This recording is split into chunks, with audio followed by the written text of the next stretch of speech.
Boa noite para todos e todas, sejam muito bem-vindos. É com muita alegria que damos início a mais um episódio da temporada Educação on Life na Educação Básica. No âmbito da websérie Conversações e Compartilhações Rio on Life, que se desenvolve no contexto da pesquisa Transformação Digital na Educação, Ecossistema de Inovação em Contexto Híbrido Multimodal, financiado pelo CNPq. No episódio de hoje, o professor e doutorando Rodrigo Dias, professor de língua portuguesa, irá apresentar uma prática pedagógica desenvolvida na Escola João Goulart.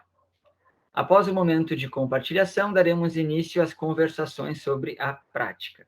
Lembrando que a prática é desenvolvida no contexto da pesquisa Cidade como espaço de aprendizagem, práticas pedagógicas inovadoras para a promoção da cidadania e do desenvolvimento social sustentável, financiado pela Fundação Carlos Chagas e Itaú Social. Boa noite, professor Rodrigo. É uma satisfação tê-lo aqui conosco. Seja muito bem-vindo e fique à vontade. Boa noite, muito obrigado pelo convite. Posso começar a comunicação ou a gente vai... Fica bem à vontade, Rodrigo. Claro. Vontade para compartilhar a tela também.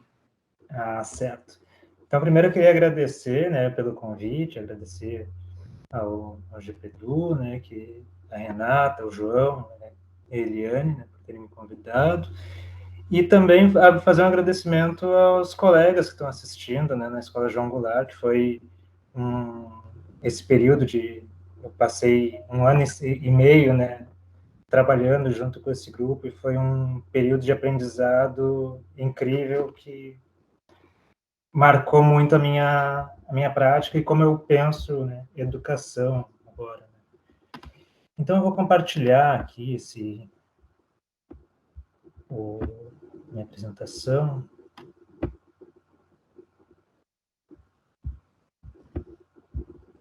Acho isso.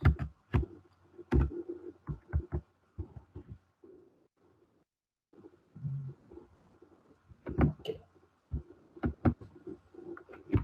Bom, então essa prática que eu desenvolvi com os alunos do 7º ano o nosso projeto foi intitulado Pescando Lembranças. Foi um título que surgiu ao longo da prática.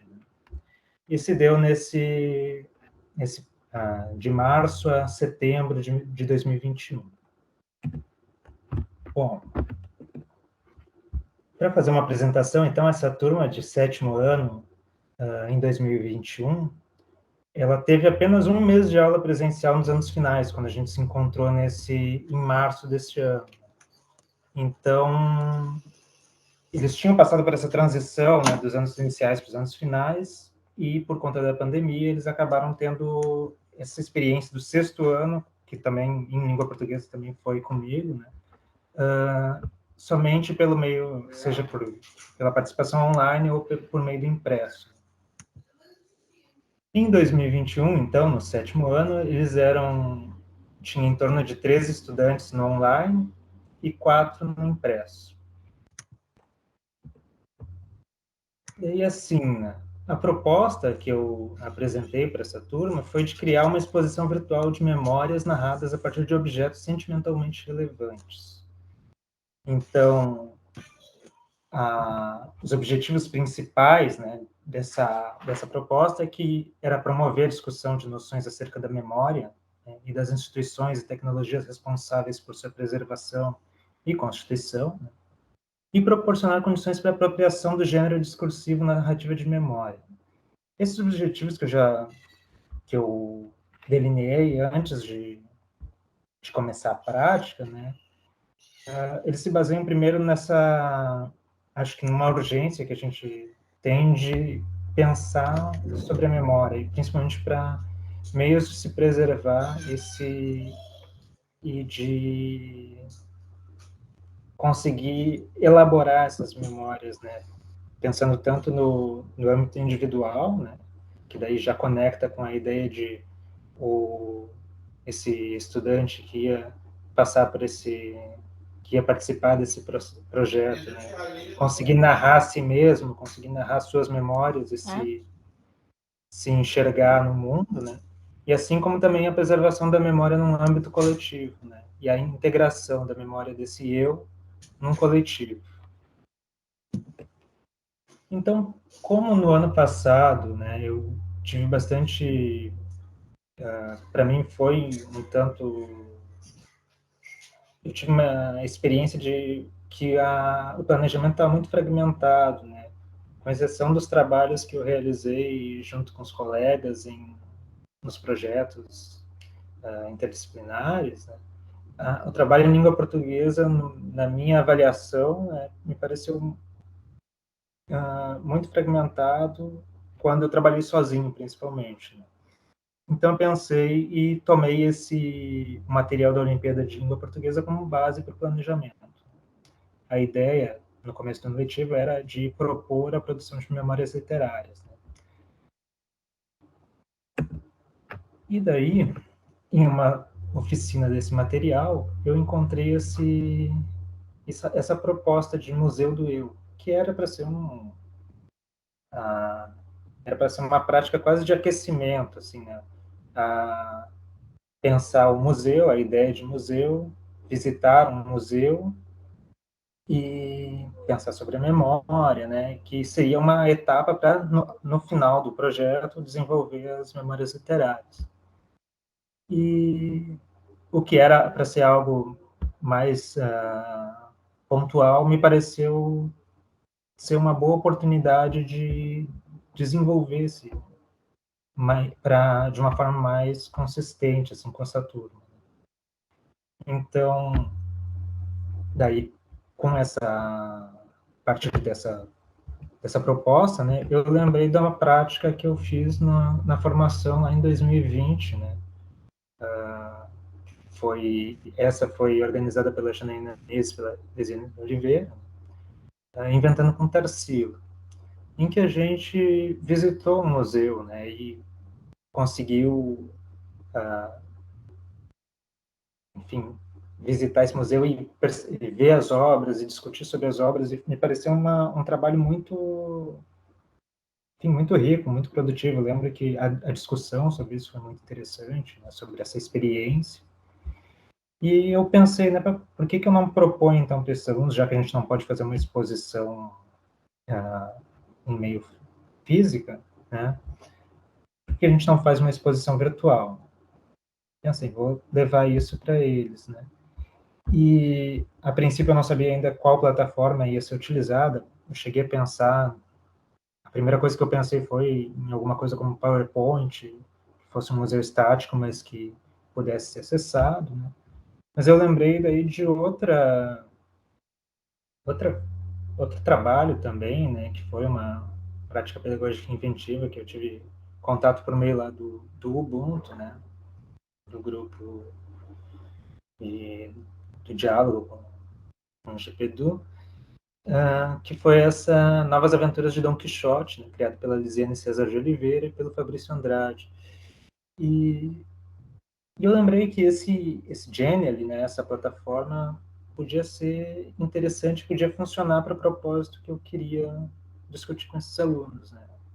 E isso já foi algo que foi sendo desenvolvido também já durante a prática, né, com eles.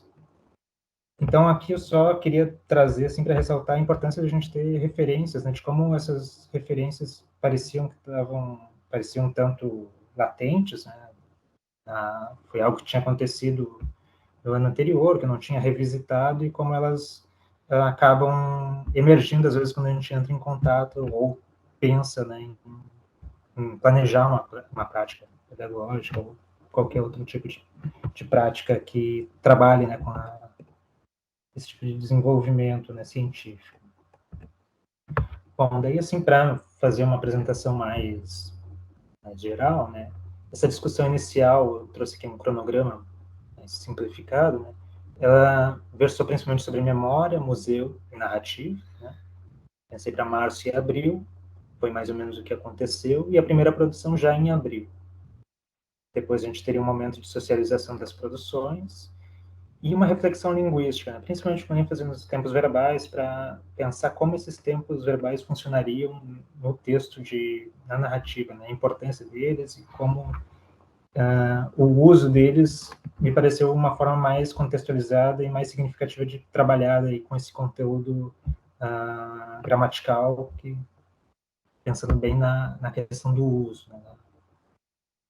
Depois a gente teria a reescrita da narrativa, né? E o planejamento e execução da exposição. Mais ou menos o cronograma foi cumprido, né? Mas como todo cronograma, ele tem algo de... Ele é projetivo, né?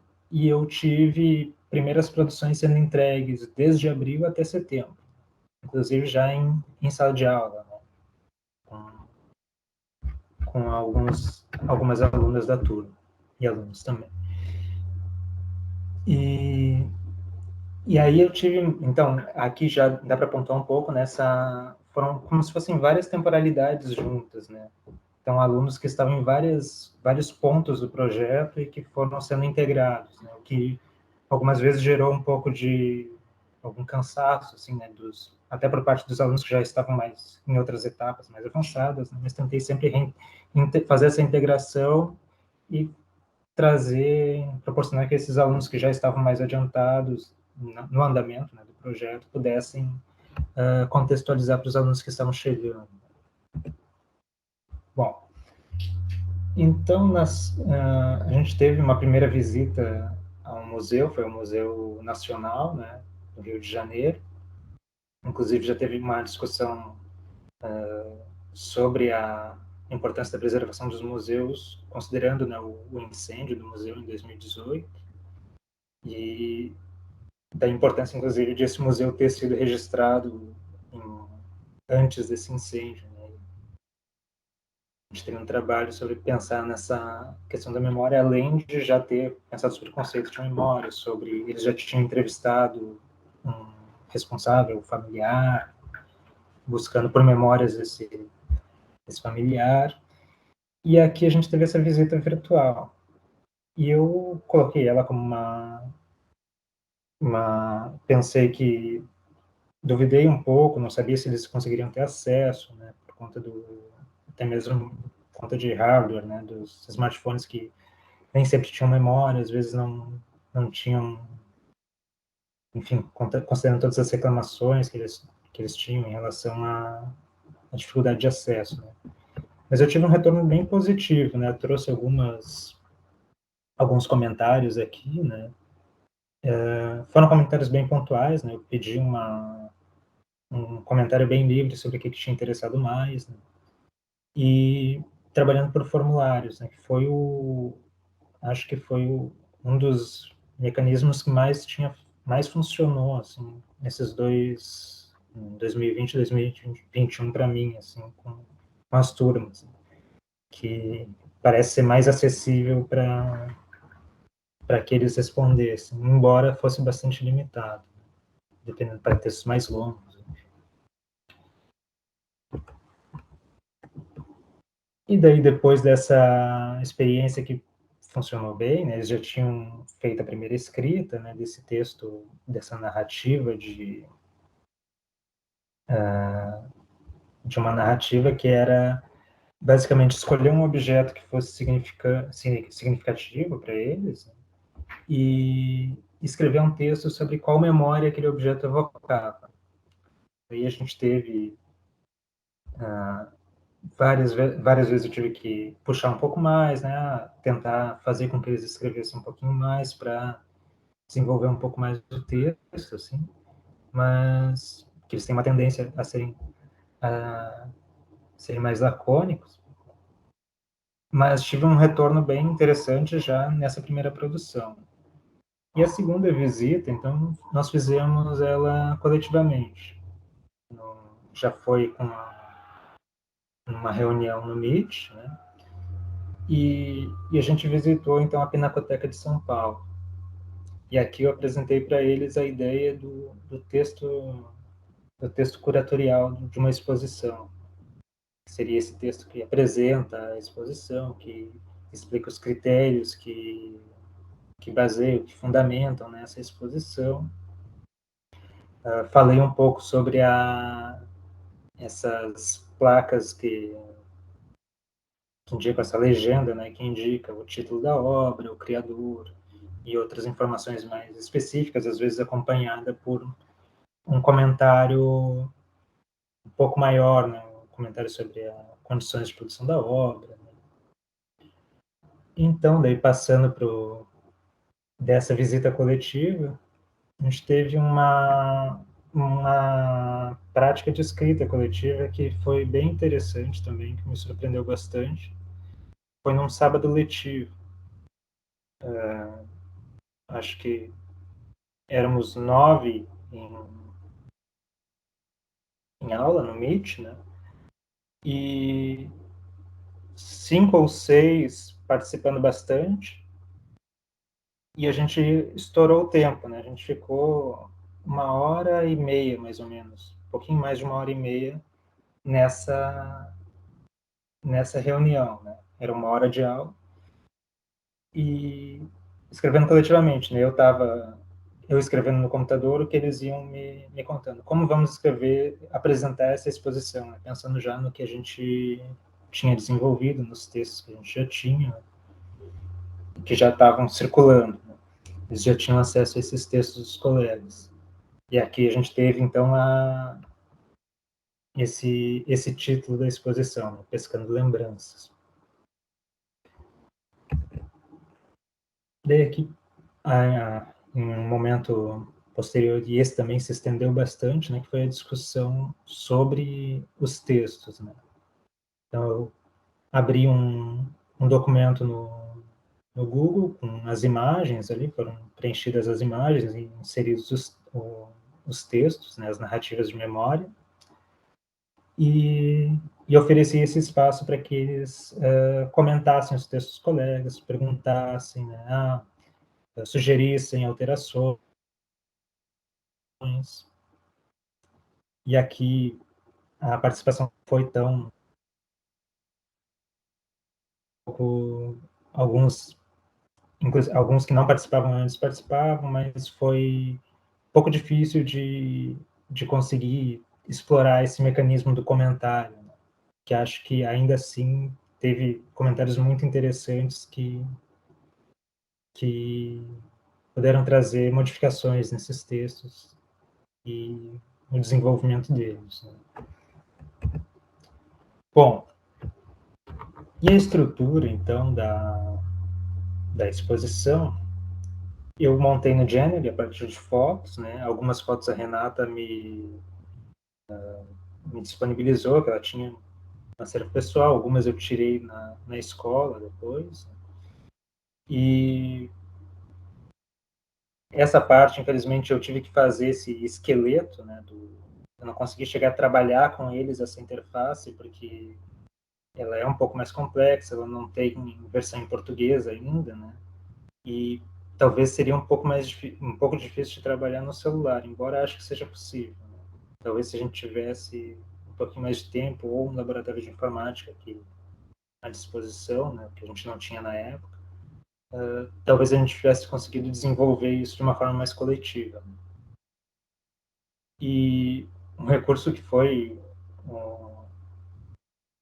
a base, né, para a gente construir essa exposição foi esse modo de navegação em microsite, que está assinalado ali bem à esquerda da tela.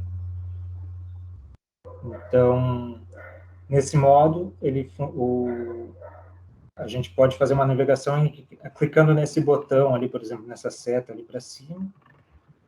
O usuário vai ser transportado, em alguma medida, para outra tela, né? No caso, para a tela na frente da escola, no lado de dentro do portão.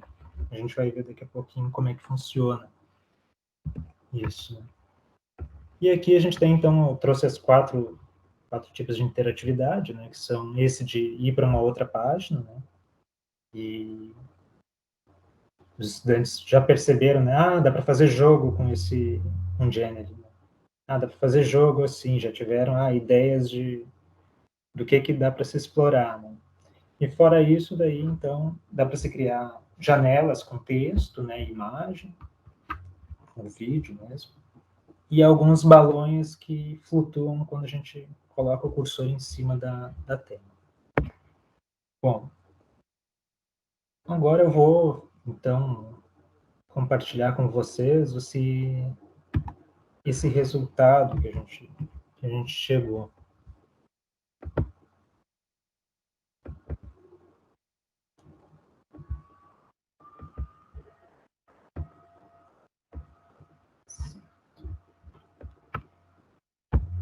Então, a gente tem aqui esse mascote, né, da nossa exposição, que também foi montado a partir da discussão, né?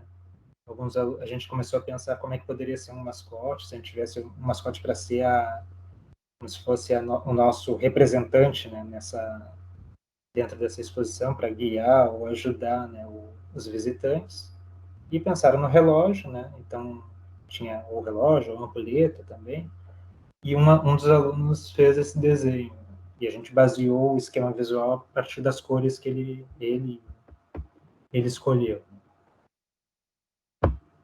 Então, essa navegação vai funcionando a partir de setas, né?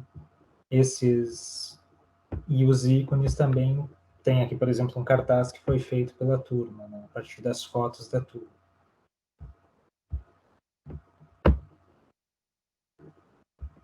E aqui a gente traz de novo, né, o nosso mascote e o texto curatorial aqui no começo da exposição. A escola não está toda completa, mas ela pode ser expandida, essa estrutura pode ser reutilizada e ampliada e aprimorada, né? E a gente colocou como essa indicação de que os botões amarelos levam para a exposição Pescando Lembranças. Então.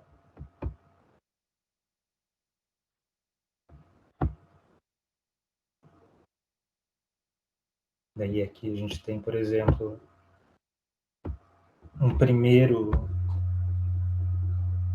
na primeira das narrativas, né, que é uma narrativa mais curiosa do que o aluno até comentou, né, que teve dificuldade para pensar em um objeto, mas ele lembrou de um que tinha uma história curiosa. Essa estátua em que a família dele adquiriu porque o irmãozinho dele, né, ganhou um balão vermelho e estava correndo com um balão numa loja, né, e derrubou a estátua e ela quebrou. A estátua foi consertada e agora é um enfeite de casa.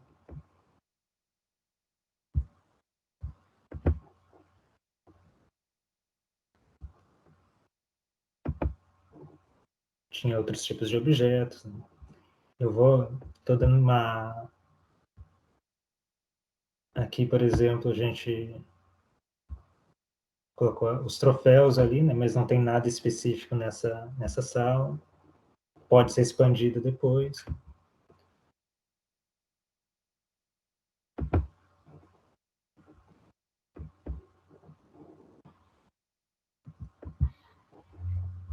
E aqui, por exemplo, a gente teve 2 casos em que tinha o objeto era um álbum de fotos ou uma fotografia, e eu optei aqui por desfocar, porque os alunos decidiram, entraram no consenso de fazer de não se identificar, né, de não identificar quem era o autor de cada texto, né, de cada fotografia. O que não deixa de fazer com que essas memórias sejam significativas e que sejam capazes de fazer o leitor se reconhecer nelas, né?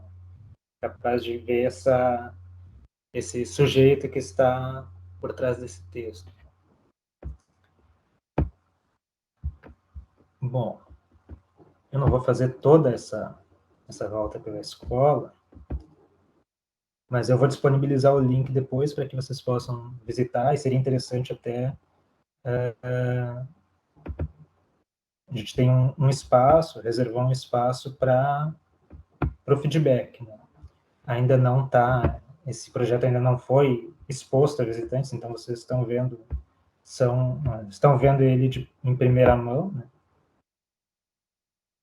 E só para aqui no final do trajeto, então, vocês vão descer pela escada aqui. e vão reencontrar o nosso mascote aqui e um link para um formulário, né? Nesse formulário vocês vão poder deixar, então, os comentários que vocês tiverem para a turma. Depois a gente disponibiliza para a turma.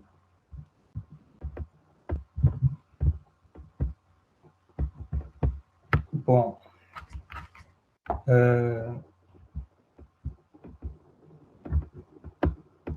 partir disso, assim, acho que foi uma experiência muito enriquecedora. Eu tinha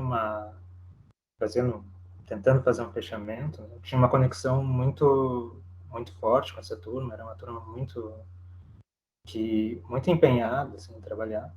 A gente teve, é claro, uma participação que foi bastante flutuante nesse período, né? Mas acho que foi um trabalho muito significativo. E lembro que essa parte da reescrita, do comentário, dos textos, a gente chegou a trabalhar em aula, conseguiu trabalhar em sala de aula, né? Com um projetor. Me pareceu uma experiência muito interessante, né? De projetar o texto e ir editando ele em tempo real, conversando, né? Os alunos lendo os textos dos colegas e conseguindo pensar em soluções, né, desses textos.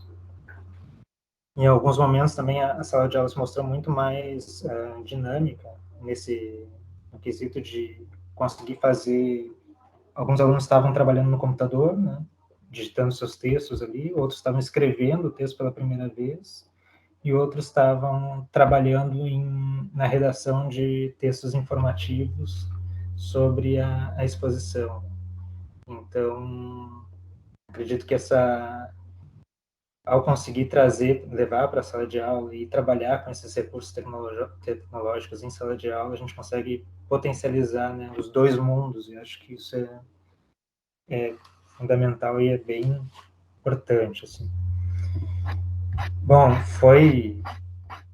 acho que foi um período um tanto conturbado para conseguir trabalhar isso. Para mim foi um grande desafio, assim, em boa medida até pela falta de experiência em sala de aula, né, e com planejamento, né? Mas, enfim, eu consegui ter uma amostra, né, com esse trabalho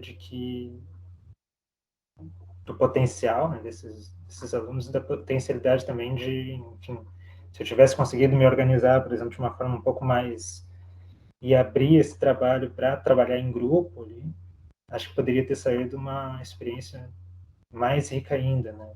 Eu sei que com os sextos anos que eu também trabalhava, eu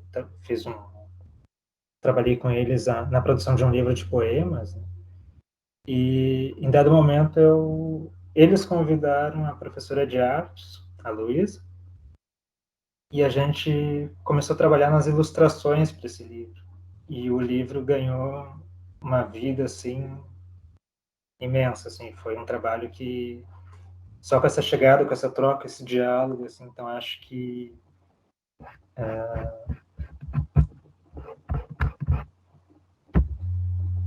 enfim, que essa experiência poderia ter sido enriquecida ainda mais, né? E acho que espero que esse tipo de trabalho aí, ou até mesmo essa estrutura que eu montei com os alunos, possa ser retrabalhada e reutilizada. Acho que eu vou ficar por aqui e a gente pode passar talvez para a conversa, tá? Um pouco, enfim, parar um pouquinho de falar e ver se eu consigo me recompor um pouco. Obrigado, gente. Ai, querido Rodrigo. Muito legal. Não é fácil apresentar para o grupo, né?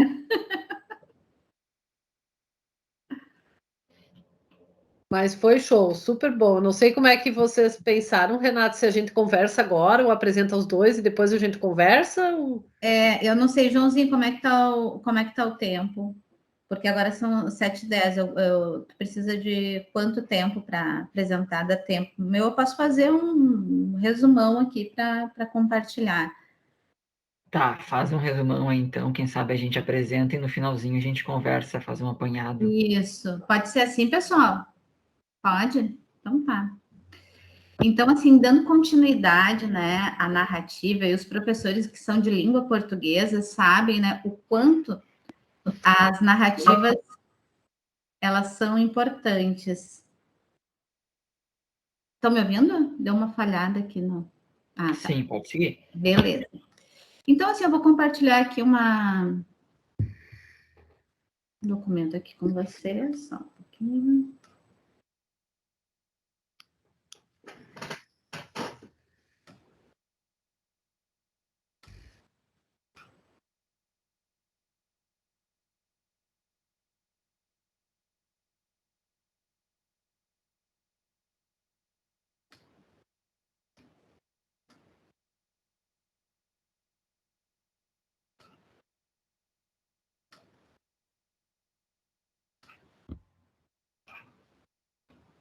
Tá?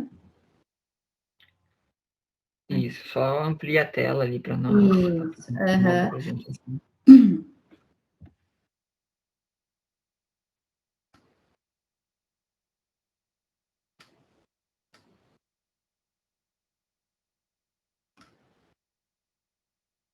Vocês estão vendo?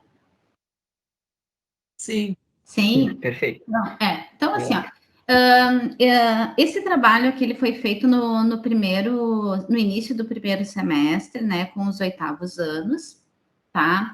E foi a produção de crônicas. Qual era, então, o meu interesse com esses alunos? São alunos, então, do 8º ano, né, localizado lá na Vila Brás, né, com alunos que da turma 83, que é a turma que eu vou falar, eu tinha metade, assim, um pouquinho mais ali da metade dos alunos que tinham acesso à internet, né, e estavam realizando essa atividade.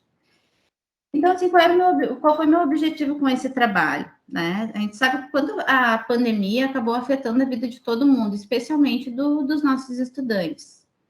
E tanto as suas histórias de vida quanto a sua relação com a escola foram modificadas duramente na pandemia. Então, partindo desse contexto pandêmico, né, e compreendendo sempre, como professora de língua portuguesa, linguagem como interação social, o objetivo do projeto foi dar voz social aos estudantes, né, valorizar as reflexões e as emoções deles durante a pandemia, possibilitando a produção de crônicas audiovisuais que fossem significativas na vida deles. Então, as narrativas revelam a percepção desses jovens, desses estudantes, neste momento histórico que vivemos. Então, o que eu pensei em aliar? Tecnologia, a vida, a história dos nossos alunos, né, no momento que é histórico, em um material que eles pudessem se relacionar com a própria escrita de forma significativa, né, e vendo essa produção audiovisual que eles fizeram das crônicas como algo que eles pudessem se enxergar, que eles pudessem se ver e entender essa linguagem como um processo de interação social também. Então, assim, não vou entrar aqui em detalhes, tá? Mas, assim, foram 9 aulas que eu trabalhei com esses alunos. Então, eles leram crônicas, eles analisaram notícias, eles fizeram estudo, né, sobre os tipos de crônicas. Teve todo um trabalho focado nesse gênero. E trabalhamos com crônicas também da Marta Medeiros, levando os estudantes a identificarem que reflexões tinham na crônica que eles também identificavam na vida dele, ou seja, que eles podiam partilhar e compartilhar desses sentimentos, dessas reflexões, especialmente nesse momento pandêmico, né? E aí eles tinham 2 grandes desafios. Primeiro, produzir uma crônica, que os professores de língua portuguesa sabem como é difícil produzir esse tipo de gênero, não é um gênero fácil, né? Reescrever, enfim, primeiro todo um processo de escrita e depois transformar essas crônicas numa produção audiovisual. E aí, na turma 83, que não teve o mesmo perfil que a turma 82, na turma 83, os alunos quiseram transformar, né, essas crônicas num campeonato de crônicas, que eles estão reeditando esse material que está acontecendo, esse projeto está acontecendo paralelo, e nós vamos ter uma apresentação ali no início ali de novembro, nós vamos ter essa apresentação. Então, assim, mostra o quanto o trabalho acabou se tornando significativo para eles, todo esse processo de leitura e escrita, e trazer as histórias de vidas deles e as reflexões que eles tiveram durante esse momento da pandemia.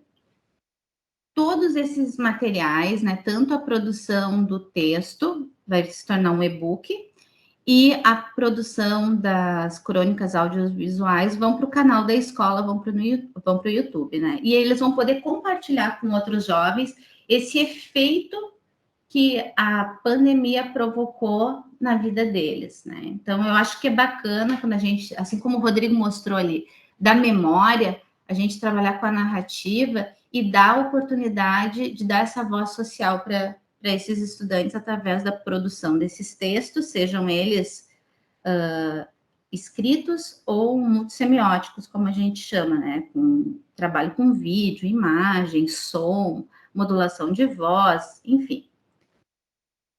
Agora, temos as nossas diferenças, vocês conseguem mas ouvir? os mesmos desafios. Sim. Sim. Olá, meu nome é Gabriel. Sim. Eu estou fazendo mais uma crônica aqui. Eu já tinha feito uma crônica audiovisual há algum tempo. Talvez você até já tenha visto. Mas ok, o foco não é esse. Eu queria citar algo que marcou a vida de todos os brasileiros e o mundo. Queria falar sobre a Covid-19. Sei que todos têm suas histórias sobre essa pandemia que com certeza nos trouxe coisas horríveis. Nos abalou e nos destruiu. Mas se você está aqui, é porque você deu a volta por cima. Isso porque você é forte. Mas, entre tudo, a pandemia nos trouxe distanciamento social. Que, com certeza, foi a pior coisa dessa pandemia. Ficar trancado dentro de casa e não poder ver ninguém, com certeza, não é nada bom. Mas como a tecnologia de hoje em dia está muito avançada, temos o celular como comunicação. Isso melhorou. Nos adaptamos e melhoramos. Vemos aí a nossa própria escola, que por muitos anos foi só quadro, giz, às vezes até aqueles quadros brancos que vai com caneta.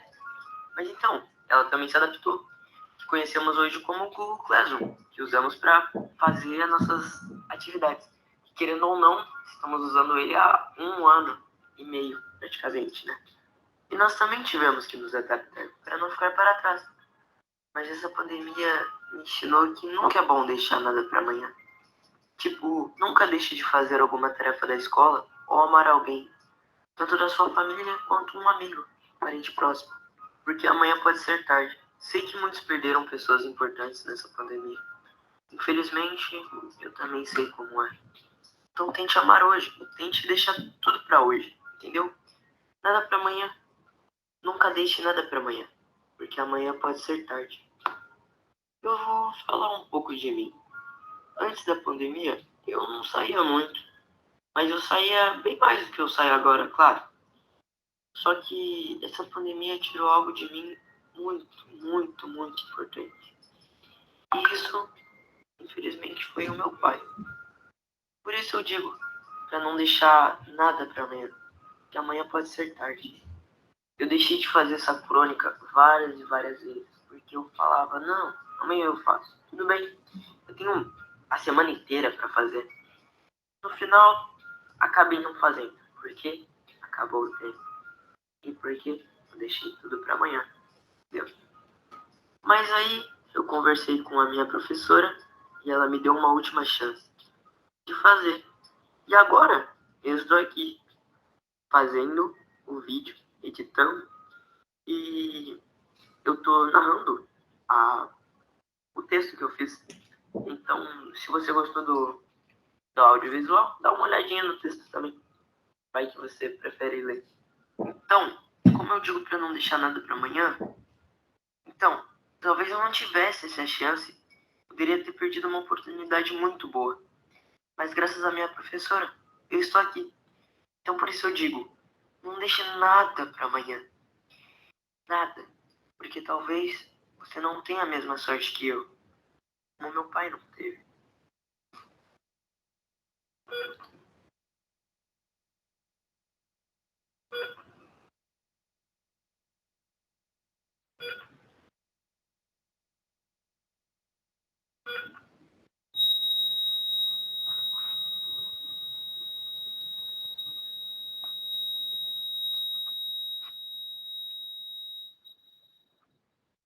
Como a sorte que eu não tive agora. Eu deixei pra amar amanhã e amanhã já foi tarde. E depois que você escolhe, não tem como voltar atrás.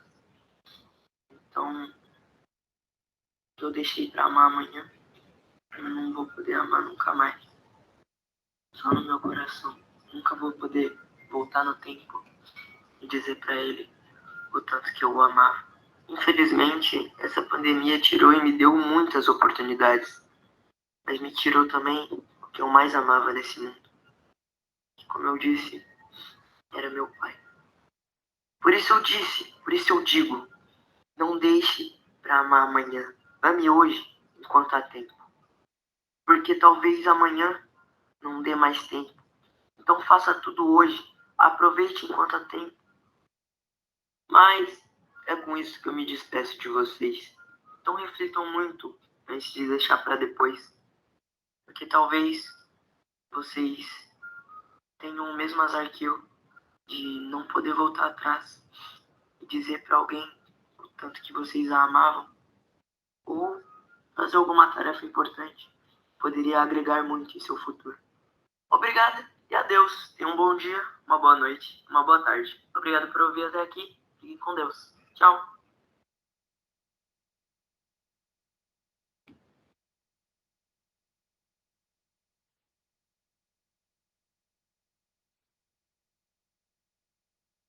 Compartilhou direitinho? Que silêncio.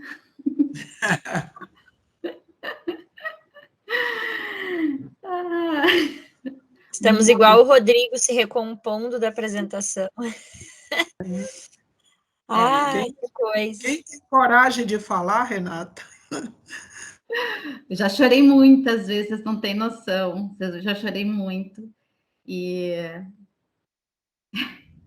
é lindo demais, né? E é quando a gente dá voz para o aluno, né? Dá o espaço para ele falar, e ele estava aprendendo português, e ele estava escrevendo, e ele estava usando tecnologia, e ele estava fazendo tudo isso, né? E escuta eles, né, Renata? Escuta eles. É muito forte, é muito impactante, assim.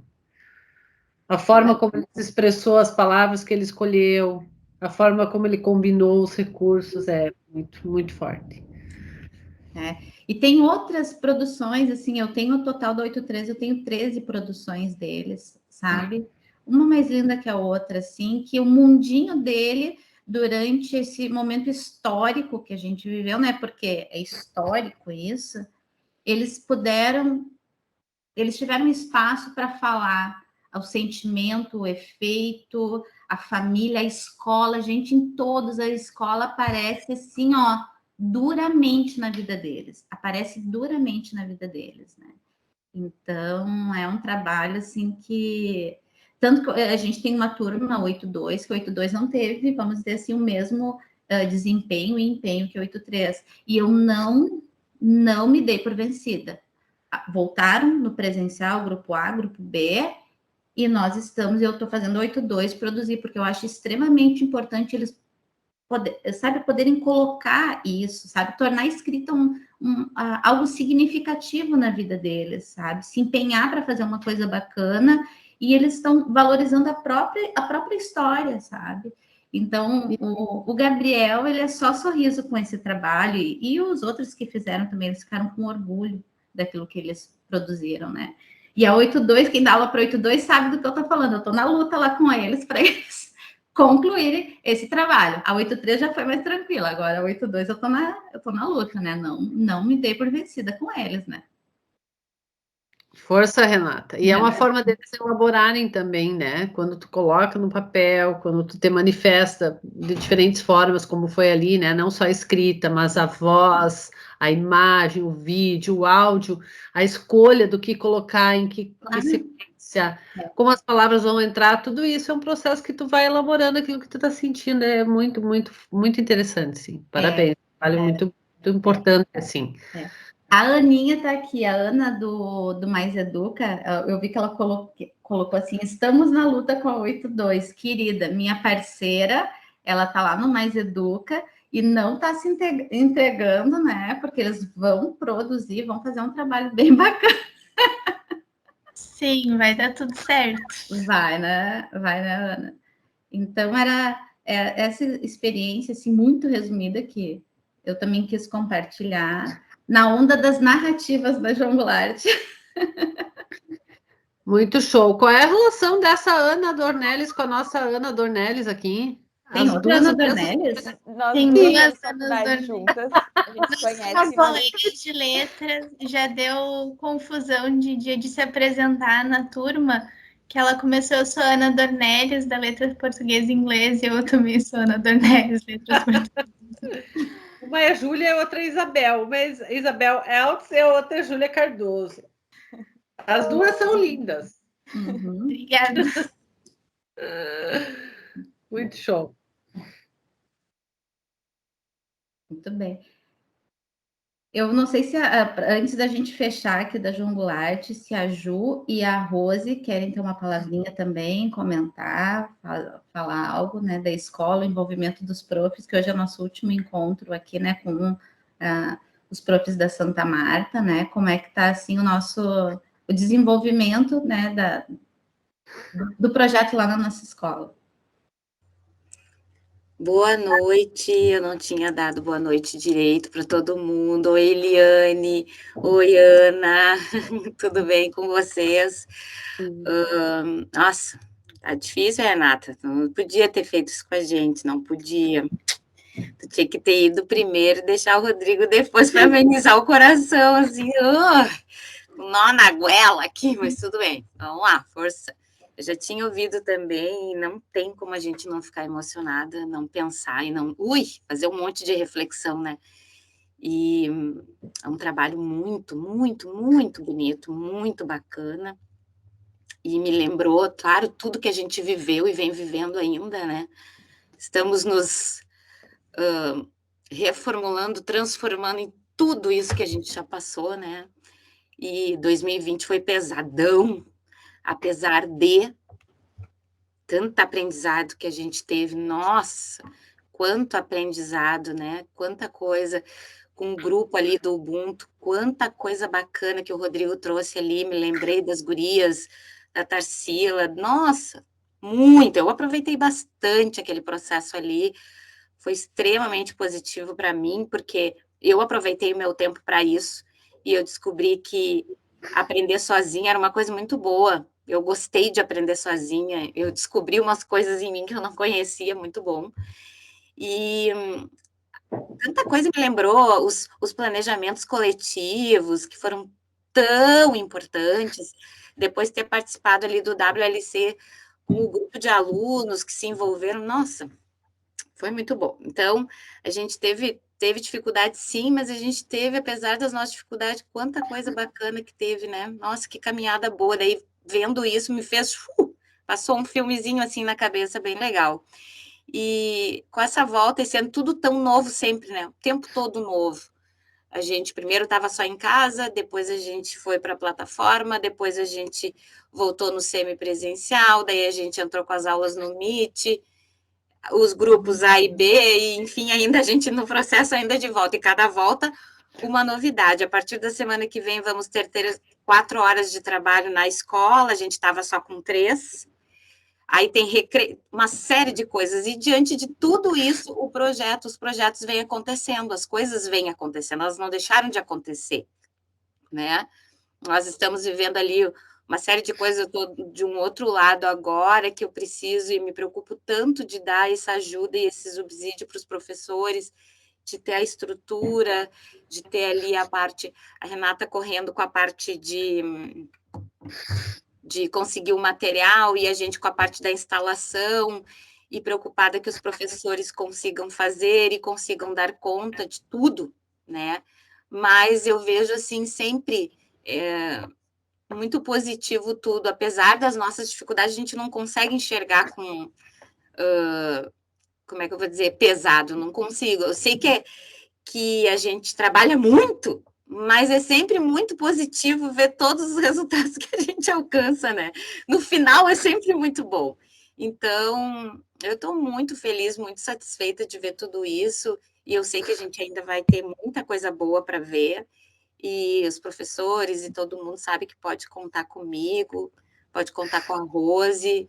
Eu acho que estar aberta para aprender, estar aberta para ver e fazer tudo isso é muito positivo mesmo. Valeu a pena. Valeu a pena, que nem a música lá do cara. Valeu a pena. Muito bom. Rose Claire, cadê você?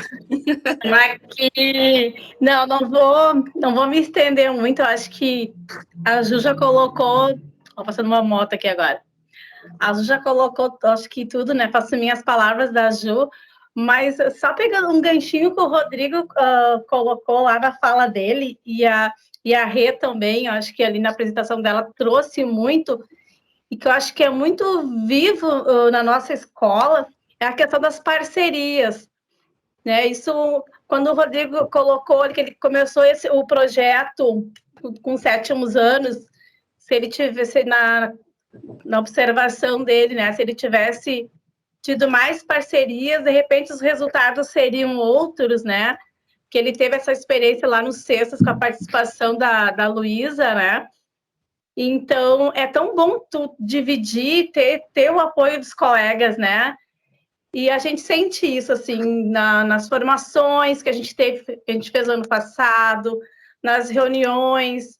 Então, quando a gente consegue dividir com o grupo, ter a parceria do grupo, fica tudo muito mais rico, muito mais significativo para os alunos e para a gente também.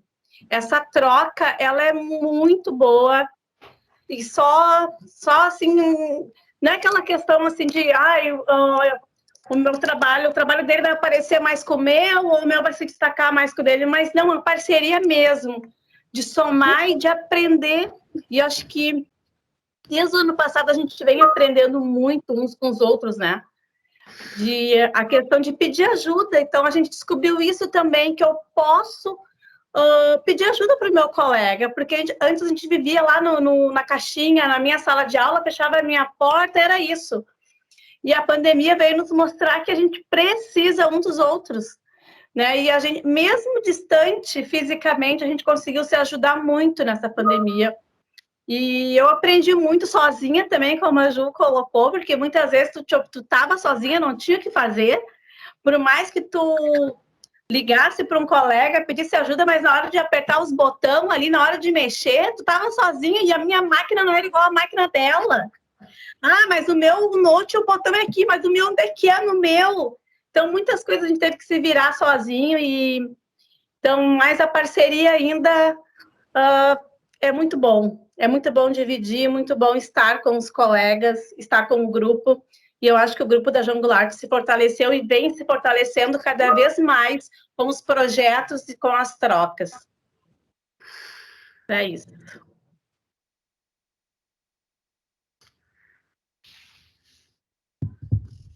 Muito bom. Não sei se a gente tem um tempinho para falar, Renata, ou a gente já vai passar para Santa Marta, mas eu queria agradecer, né, Rose, Juliana, Renata, Rodrigo e todo o pessoal da João Goulart por essa parceria, né, que já vai fazer aí, já fez 5 anos, né, Renata? Como passa rápido, né? Então, eu acho que é uma parceria que todos nós fomos crescendo juntos, né? Eu queria ter estado muito mais presente no ano de 2020 e 2021 na escola, tanto na João Goulart quanto na Santa Marta, em função do projeto da Fundação Carlos Chagas e Itaú Social, né, que financia isso tudo.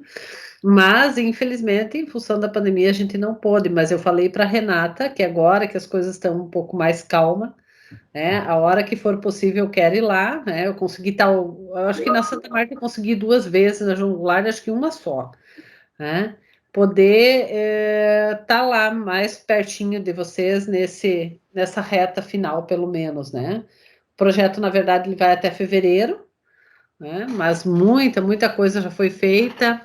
Hoje eu recebi o resultado de que o retorno do relatório que a gente encaminhou já foi mandado pela nossa supervisora. Quero ver o seu acesso, depois eu compartilho com vocês, porque isso tudo é muito importante, né?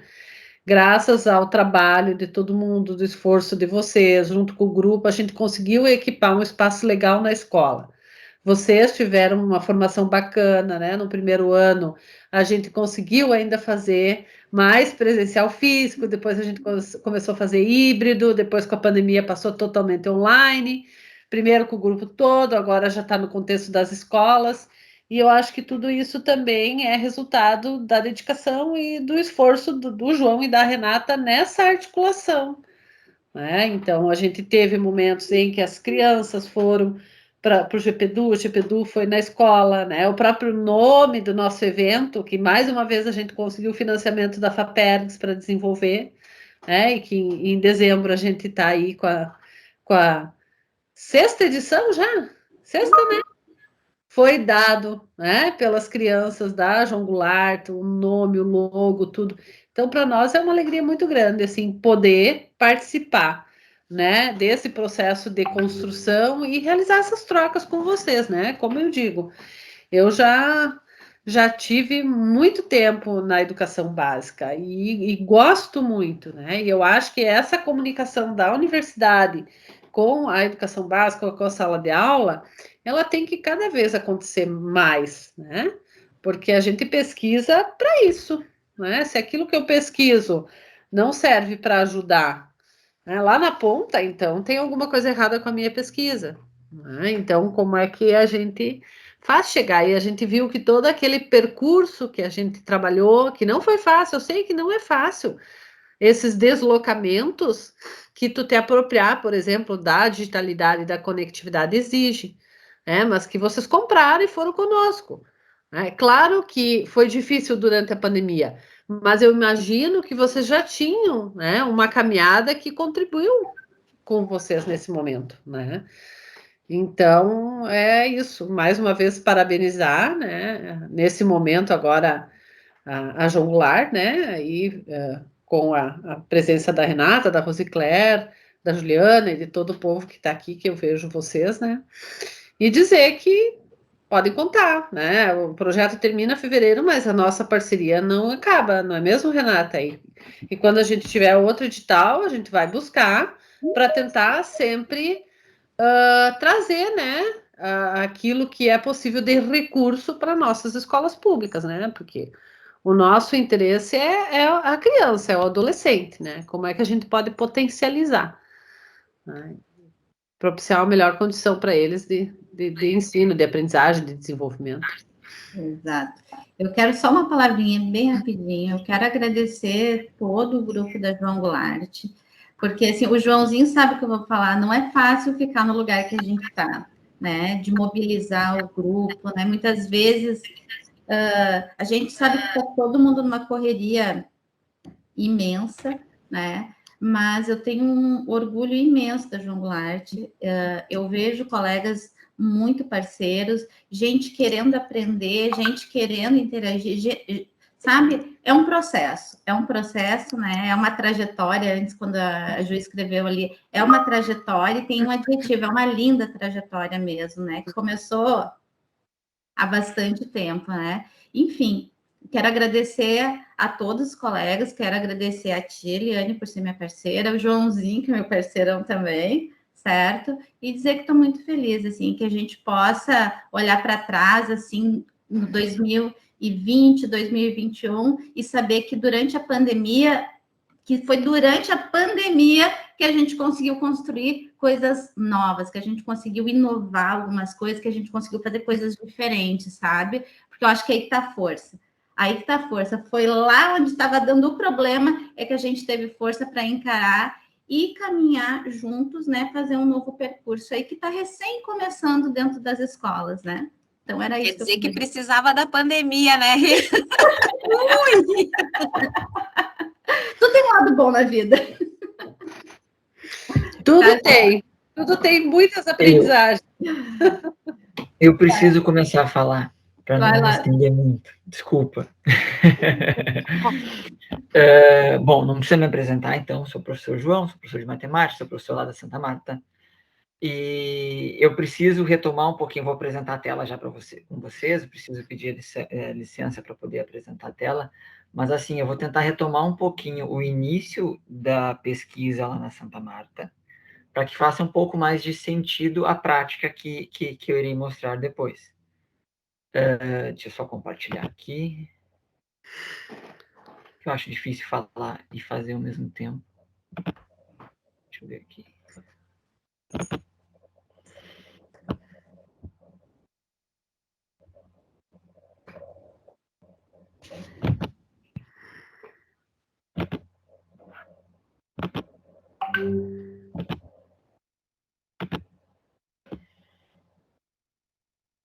Tá aparecendo já para vocês? Sim. Tá, perfeito. Eu vou voltar um pouquinho no tempo, tá? Eu prometo ser bem breve, estou com o cronômetro aqui para não ocupar muito tempo. E voltar lá no ano de 2016, onde começou o projeto da cidade como espaço de aprendizagem lá na Escola Santa Marta. Começou a piscar aqui para mim, tá normal para vocês? Tá. Normal. Tá. Tudo certo. Então, esse percurso, então, a prática que eu vou relatar com vocês é uma prática do segundo semestre do ano de 2019, e depois eu comento o porquê essa escolha. Mas para fazer sentido, eu preciso retomar um pouquinho lá o ano de 2016, onde a escola foi convidada a participar desse projeto, que até então era a cidade como espaço de aprendizagem, e lá naquele primeiro momento, o projeto atendia uma turma de EJA, com os professores dessa turma, na verdade, com os professores da EJA, os professores da escola da EJA participando das formações pedagógicas na Unicinos e algumas vezes na escola, e ali embaixo à esquerda tem algumas fotinhos sobre isso. Essas imagens, elas foram tiradas da tese de doutorado do Marcelo. Então, esse projeto iniciou com o foco de atender os alunos da EJA, só que devido a algumas particularidades, como o alto índice de evasão, a questão de que os alunos eles não tinham uma assiduidade muito constante, foram inseridas uma turma também do Ensino Fundamental 2. Na época, uma turma de 7º ano, lá no ano de 2016. Então, no primeiro momento, a ideia foi muito parecida com o que aconteceu na João Goulart. A ideia era construir um jogo, né, que os alunos construíssem um game baseados na comunidade, naquilo que eles percebiam da comunidade, né, e que esse jogo, no primeiro momento, começasse em formato de tabuleiro, e num segundo momento, no ano de 2017, que eles fossem para o digital. E da mesma forma que na João Goulart, na Santa Marta também utilizamos o mesmo programa, o mesmo software, que era o Blender. No ano de 2017, eu comentei errado, desculpa, era alunos de 8º ano, porque no ano de 2017 esses alunos estavam no 9º ano. Já não participava mais as turmas da EJA, né, no desenvolvimento deste game. Apenas 2 alunos da EJA vinham no turno contrário deles, no caso de manhã, para participar das oficinas junto com esses estudantes do 9º ano do Ensino Fundamental 2. E eu tive que voltar um pouquinho no tempo, porque esse ano foi um ano muito chave, assim, um ano muito importante para a pesquisa lá na escola. Porque quando chegou no final do ano de 2017, esses alunos, que até então era do 9º ano, eles pediram para conversar comigo sobre a pesquisa. Então, só para entender um pouquinho melhor também sobre o percurso, porque eu acabei me atrapalhando aqui na pressa do tempo, no início, no ano de 2016, todos os professores da EJA participavam dessas formações. Trocando o ano de 2017, começou menos professores, já que a EJA não estava participando mais, então começou menos professores engajados na construção do game, e no segundo semestre do ano de 2017, eu acabei entrando também para participar, e os outros professores acabaram se retirando, mas serviam como apoio. Mas o professor, digamos assim, o orientador do projeto, né, de construção do game, acabou sendo eu e a professora do Evan na época, junto também com os bolsistas ali da Unicinos. Então, no final do ano, no mês de novembro, era um pouco antes do WLC, e numa sexta-feira, os alunos do 9º ano me chamaram no cantinho da sala, na hora do recreio, e pediram para não participar mais do desenvolvimento do jogo, porque estava sendo frustrante para eles. Porque o jogo eles não conseguiam desenvolver as dinâmicas que eram necessárias, porque quando chegava lá no Evan, no laboratório de informática da escola, o Blender trancava, então não era possível colocar cores nos objetos que eles estavam construindo. Quando não trancava, na hora de salvar, não salvava os objetos ali em 3D.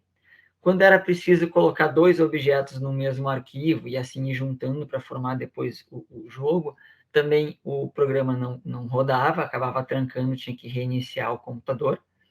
Então, isso acabou sendo muito frustrante para eles, e como o objetivo era que os alunos construíssem esse jogo na medida que fosse possível, na medida que eles entendessem a importância do game, na medida que eles conseguissem realmente desenvolver todas as habilidades e competências que ali estavam incluídas, né, foi um momento muito difícil, porque a gente interrompeu a construção desse jogo. Eu, particularmente, como professor orientador, fiquei bem frustrado e incomodado, porque eu percebia muito potencial nisso, e eu, particularmente, estava gostando muito de aprender essas tecnologias. Inclusive, uma das maquetes ali da minha casa, que estava em reforma na época, eu fiz no Blender. Então, era algo que me motivava a abordar, a trabalhar com os alunos os conhecimentos de matemática que estavam ali por trás. Mas foi interrompido no final de 2017, bem no finalzinho de 2017, e aí na virada do ano de 2017 para o ano de 2018, eu, juntamente com o Marcelo, que estava na tese de doutorado, começamos a refletir sobre o que havia acontecido nessa época. E aí a gente percebeu que a questão tecnológica lá na escola não permitia aquela abordagem de gamificação, né, do método de gamificação que estava sendo utilizado até então. Então, no ano de 2018, nós recomeçamos o projeto com uma outra lógica, uma outra tentativa de abordar as questões da gamificação, as mecânicas, as dinâmicas, os potenciais que a gamificação traz para o ambiente escolar, de uma forma que não dependesse completamente da tecnologia. E na medida que fosse surgindo, né, situações, essas tecnologias fossem sendo inseridas de acordo com a realidade e de acordo com a compreensão dos estudantes e daquela comunidade. Então, no ano de 2018, a gente iniciou o ano tentando encontrar alternativas, e a gente foi, digamos, focando mais na estrutura e na narrativa do game, e não no designer, né, na mecânica propriamente dita do game. Então, a gente começou a trabalhar com narrativas, até porque o professor Marcelo estava fazendo a tese sobre letramentos, também letramentos tecnológicos, mas letramentos, todos os tipos de letramentos até então, era o que eu pensava. E aí a gente começou a trabalhar com as narrativas, com diversas abordagens. Então, no ano de 2018, nós trabalhamos com 5 sextos anos e com diferentes métodos para a construção de um game, da história do game. Então, no primeiro momento, nós começamos sondando para ver quais os jogos que esses estudantes estavam mais adaptados, e nós realizamos uma brincadeira, um jogo, que era um RPG de mesa, com esses estudantes, e eles gostaram muito. E a partir daí, a nossa proposta foi, já que vocês gostaram de um RPG de mesa, quem sabe, então, a gente não constrói juntos um jogo de RPG, e essa construção em conjunto foi diferente para as 5 turmas. Uma turma, nós construímos coletivamente essa narrativa. Outra turma, nós construímos com a participação de um outro professor.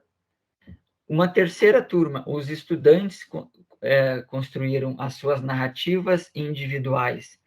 E a partir dessas narrativas individuais, nós elegemos a melhor narrativa para ser o jogo. A quarta turma, eu, junto com o professor Marcelo, nós criamos uma narrativa desconhecida para os estudantes. E uma quinta turma, nós partimos de narrativas individuais dos estudantes, percebemos elementos dessas narrativas individuais dos estudantes e construímos uma nova narrativa com elementos que eles já conheciam. Essas narrativas, todas elas, devido à característica de sexto ano, serem turmas mais agitadas, serem turmas de transição, serem turmas que estão propensas a desenvolver praticamente qualquer trabalho pedagógico que eles se sintam motivados a fazerem algo de uma forma mais concreta, nós começamos a vivenciar essas narrativas, parecidas com o RPG live action. Nós vivenciamos essas narrativas no espaço da comunidade. 2 dessas narrativas no ambiente dentro da escola, né, no pátio da escola, e 3 narrativas mais na comunidade. Terminou o ano com essas narrativas, e a partir do ano de 2019, eu estou correndo um pouquinho para poder me detalhar um pouco mais no ano de 2019, a partir do ano de 2019, com o edital, então, financiado pela Fundação Carlos Chagas e Itaú Social, o projeto, né, a pesquisa toma um corpo, toma uma dimensão um pouco maior para as 2 escolas, para Santa Marta e para João Goulart. E lá na Santa Marta, a gente pensou em, digamos assim, 4 estratégias, né? De uma maneira não tão rígida, mas foi essa lógica de organização que a gente utilizou para organizar a pesquisa nos próximos 1 ano e meio que teríamos, né? Nos próximos 2 anos que teríamos de pesquisa. Então, primeiro era necessário atualizar o PPP, e nós estávamos no início do ano de 2019 já nessa discussão nas escolas, né, do município, e na Santa Marta também. Então, era preciso que no PPP da escola estivesse a pesquisa, né, a cidade como espaço de aprendizagem, e também estivesse lá as práticas pedagógicas gamificadas, que era aquilo que a gente vinha trabalhando. Para quê? Para que, mesmo após o término da pesquisa, isso ficasse como estrutura da escola, né? Que fizesse parte, enfim, da organização e das práticas dos professores de uma forma mais permanente, que não fosse algo estanque, algo que vai terminar ali adiante. Continuaríamos com essas narrativas, e aqui eu coloquei já um nome mais bonito, que é como a gente pensa isso hoje, né, narrativas interativas, gamificadas, simpoéticas, e daqui a pouco eu vou tocar nisso e me detalhar um pouco mais. Nós iríamos fortalecer também a iniciação à pesquisa científica, né, porque lá no ano de 2016, junto com a entrada da escola na pesquisa A Cidade como Espaço de Aprendizagem, a disciplina de iniciação científica, que já pertencia à escola, já fazia parte da estrutura da escola na educação infantil, ali nos anos iniciais do ensino fundamental, no ano de 2016 passou a compor o 6º ano do ensino fundamental. Depois, no ano de 2017, passou para todos os anos do ensino fundamental. Então, ainda a gente estava caminhando na escola essa cultura da pesquisa. Então, durante o projeto A Cidade como Espaço de Aprendizagem, nós também fortaleceríamos essa cultura da pesquisa por meio da disciplina de iniciação científica, e as questões que abordavam mais a sustentabilidade, o meio ambiente, ficaria mais direcionada para a iniciação, para essa disciplina de iniciação científica, bem como o uso das tecnologias, mas mais para desenvolver a pesquisa, para registrar a pesquisa. E, por fim, o que a gente percebeu que seria extremamente importante é engajar os professores nos projetos de aprendizagem gamificados, né? Esse era o foco também, e esse talvez seria o nosso maior desafio, e é o maior desafio das escolas, que seria isso, mostrar para os professores que é possível ter práticas pedagógicas diferentes e que elas vão potencializar a aprendizagem dos nossos alunos e estudantes. Bom, então em 2019 nós atualizamos o PPP, aqui eu deixei 2 enxertos à esquerda e à direita do que está lá no PPP da escola. Esse ano nós vamos atualizar de novo, né? Começa uma nova discussão para que a partir do ano que vem a gente possa atualizar o PPP. E eu coloquei 2 objetivos bem pontuais que consta lá no PPP, que era uma das situações que mais preocupavam a comunidade escolar, que era a questão dos sextos e dos sétimos anos da escola, com índice de evasão muito alto e, por consequência, o índice também de reprovação nessa faixa ali, nessa etapa do ensino fundamental 2. Com isso, e com isso também com a ênfase da iniciação científica, né, eu já vou falar um pouco mais das narrativas nos próximos slides, mas na questão da iniciação científica, nós abordamos muito a questão das tecnologias digitais naquele momento. Então, naquele momento, nós criamos, no ano de 2019, no segundo semestre, a primeira mostra pedagógica digital, então a primeira Digimostre, e aproveito já para comentar que neste sábado agora nós teremos a nossa segunda Digimostre lá da escola, e já comento também o porquê que só agora será a segunda Digimostre, depois de 2 anos. Nessa Digimostre nós tivemos 65 trabalhos. Esses trabalhos eles foram divulgados pelo Facebook, somente pelo Facebook. As curtidas, os comentários, que eram critérios também de votação para trabalho mais de voto popular, né? Essas curtidas e comentários foram feitas pelo Facebook. Os trabalhos eles foram divulgados no Facebook com uma apresentação de slides de PowerPoint, assim, uma apresentação animada, e depois um relato de cada pesquisador, no caso, cada grupo de alunos, eles fizeram um relato de 30 segundos, pedindo para que as pessoas acessassem a pesquisa e compartilhassem elas. Nesse mesmo ano, nós desenvolvemos um aplicativo que depois, com o tempo, foi tirado de circulação, que era para adoção de cachorros. Alunos do 9º ano desenvolveram esse aplicativo. E nesse mesmo ano de 2019, no segundo semestre, nós começamos, então, o trabalho, né, a construção coletiva dessa nova possibilidade de prática pedagógica. Então, no primeiro momento, nós entendemos, a direção da pesquisa e a direção da escola, que era importante nós tirarmos os professores da escola para que eles pudessem conhecer os espaços, que os alunos pudessem levar os professores para os locais que eles gostavam da comunidade. Então, no mês de outubro, na semana do Dia da Criança, todos os professores de todas as turmas do Ensino Fundamental 2 fizeram um piquenique no espaço que eles escolheram e que os professores foram com eles até esses espaços. Nesse momento, o clima da escola, a abertura dos colegas, da equipe diretiva e da equipe pedagógica estava muito propício para essa tentativa de mudança nas práticas pedagógicas. Essa saída de campo que foi realizada foi uma saída de campo muito interessante, onde tivemos muitos comentários na sala dos professores, nas reuniões pedagógicas, de como eles estavam, a partir daquele momento, compreendendo melhor a realidade dos estudantes. Criou-se uma intimidade diferente com esses estudantes. Só que uma semana depois, nesse intervalo de uma semana, nós já havíamos conversado com alguns colegas para a gente desenvolver projetos de forma coletiva, mas uma semana depois, nesse laguinho que está à direita, nós tivemos a perda de um estudante que foi atravessar o lago, não deu pé, não sabia nadar e veio a óbito. E essa situação, como é uma escola menor que a João Goulart, bem menor que a João Goulart, né, essa situação mexeu com toda a comunidade escolar, a ponto de, se vocês perceberem nesse desenho do lago à direita, lá no fundo, na encosta do lago, tem meio que um buraco, uma abertura. Esse lago, ele era cheio até a bordinha daquele morrinho lá. A comunidade foi lá, abriu aquele buraco para esvaziar o lago, de tamanha comoção que teve naquele momento, e que, por óbvio, refletiu nas nossas relações com os estudantes dentro da escola. Então, no final do mês de outubro de 2019, não se tinha mais clima, não se tinha mais vontade de tentar inovar nas práticas, apenas conversar, dialogar sobre o que havia ocorrido, minimizar, de certa forma, todos aqueles sentimentos aflorados que existiam e conversar sobre a vida com esses estudantes, né? Sobre aquela comunidade, sobre a situação que ocorreu e tudo mais.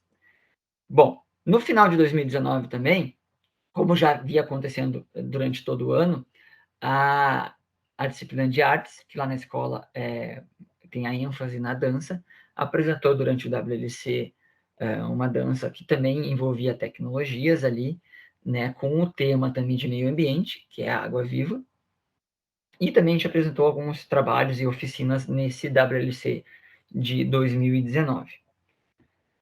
Bom, antes de entrar propriamente nas narrativas interativas gamificadas simpoéticas, eu vou fazer só uma pequena brechinha aqui para relatar que essas narrativas, elas iniciaram esse projeto que eu vou relatar, são 2 que eu vou relatar agora rapidamente com vocês, eles foram desenvolvidos no segundo semestre do ano de 2019.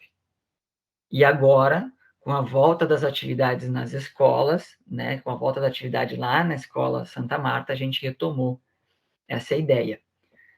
E nós não terminamos ainda, e daqui a pouco eu detalho um pouco mais do porquê que nós não terminamos. Bom, narrativas, porque são histórias, né, são histórias contadas pelos estudantes, e construídas também com o auxílio dos professores, interativas, porque elas precisam da participação dos estudantes para que sejam desenvolvidas, precisa dessa interação, gamificadas, porque traz elementos dos games, tem mecânicas dos games envolvidas, simpoéticas, porque se constroem em conjunto com tudo, conjunto com o meio ambiente, em conjunto com a comunidade, com as famílias, em conjunto com os estudantes, e ela exige que o professor ou os professores que estão envolvidos nessa atividade compreendam a invenção ou a inventividade como uma habilidade extremamente importante para a mudança das práticas pedagógicas.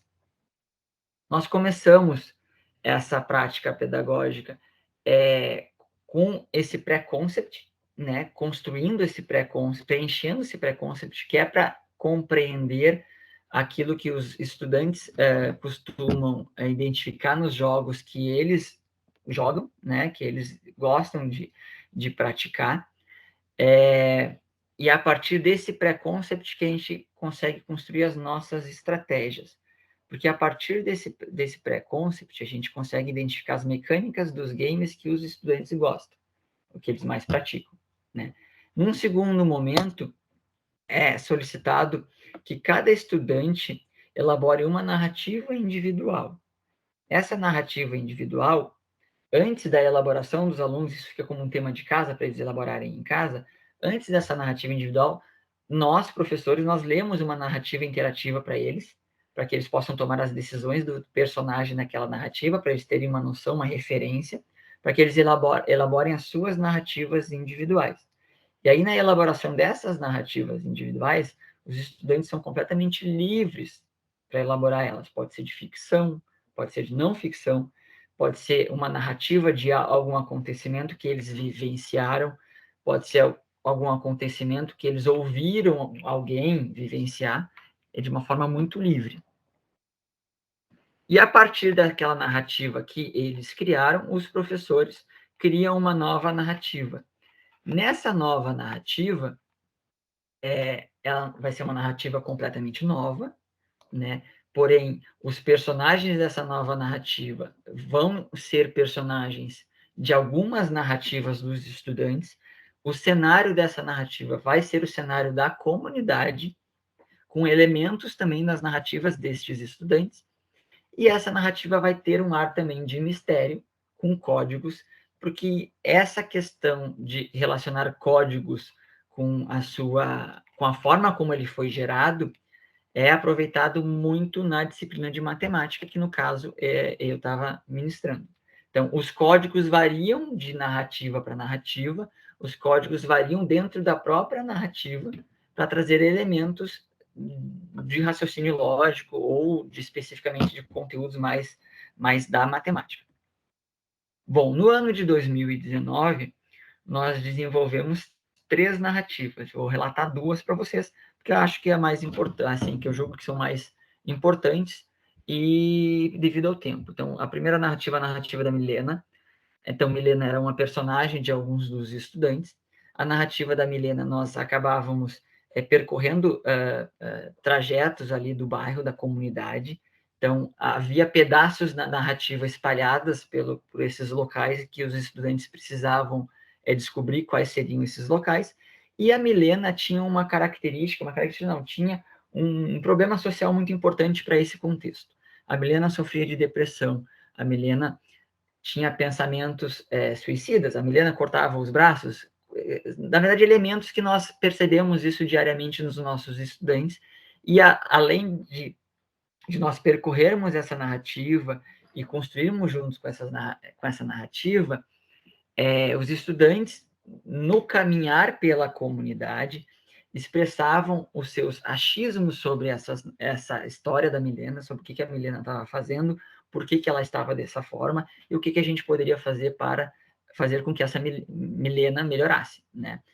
E essa Milena, no caso, ela era uma aluna da escola, era ex-aluna da escola da EJA, então também foi muito baseado nessa vivência dessa menina. Então aqui está uma foto mais panorâmica, uma questão de angulação que nós trabalhamos também durante esse percurso da narrativa, e devido àquele fato que eu comentei lá no início não, há um tempinho atrás, sobre o menino que acabou tendo aquela tragédia ali no açude, no laguinho da comunidade, nós ficamos com medo de fazer o contato dos estudantes com a Milena, né? A Milena, ela recebeu, a Milena real, né? Que o nome dela é Milena e ela é da comunidade, ela recebeu cartinhas desses estudantes, essas cartinhas motivacionais desses estudantes.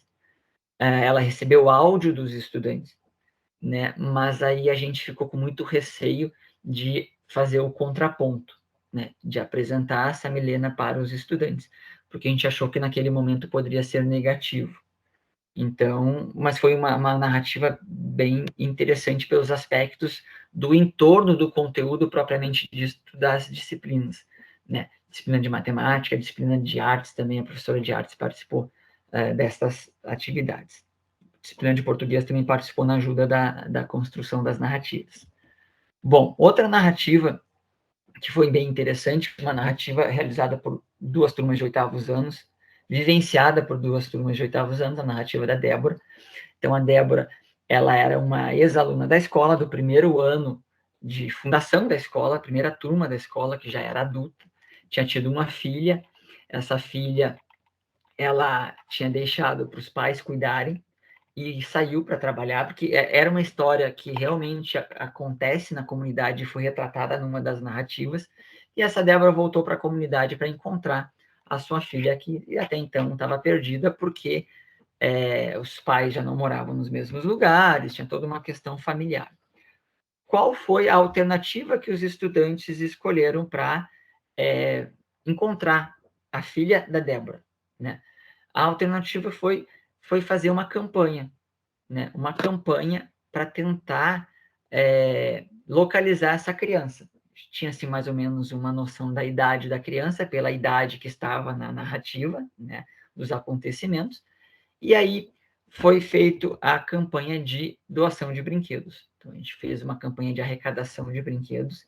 Numa das passagens dessa narrativa, foi citado que essa criança poderia ter desnutrição, fazia parte da ficção ali, da narrativa. Então, nessa campanha de arrecadação de brinquedos, para as crianças receberem esses brinquedos, elas preenchiam um formuláriozinho que os alunos pesquisaram na comunidade, com peso, com altura, para calcular ali o IMC dessas crianças.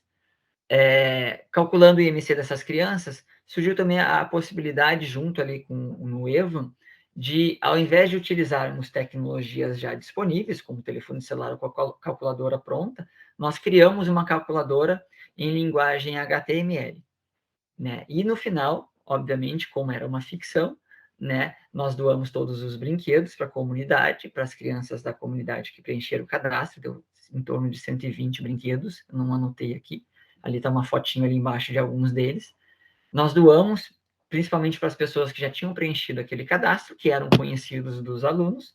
Nós fizemos um levantamento e apresentamos na Digimostre, se eu não me engano, foi na Digimostre, desse cálculo de IMC, né, das crianças na comunidade. Então, de acordo com a pesquisa dos estudantes, não havia nenhuma criança em desnutrição e também não havia nenhuma criança em obesidade mórbida. Estavam tudo na faixa ali do normal e de obesidade também. Bom, por que eu falei, e eu tentei falar rapidamente, agora eu vou tentar encerrar bem rápido também por conta do tempo. Por que a gente realizou, e eu relatei essa prática desenvolvida no ano de 2019, no segundo semestre de 2019? Porque no ano de 2020, no início de 2020, nós tivemos as aulas suspensas, depois nós retornamos lá com um vínculo com os estudantes no mês de agosto, e na Escola Santa Marta, no ano de 2020, dos estudantes do Ensino Fundamental 2, nós conseguimos estabelecer contato e, de certa forma, vínculo com 8 estudantes apenas, dentro daquele contexto. E eu sei que quando a gente comenta isso, parece que é exagerar, parece que não sei, parece que não é bem assim, mas, de fato, dentro do contexto da Santa Marta, no ano de 2020, foi muito complicado de estabelecer vínculos com os estudantes. A maior parte, 80% desses estudantes, foram retirar material impresso na escola e nós tivemos um índice extremamente alto de evasão escolar, de busca ativa, que nós chamamos.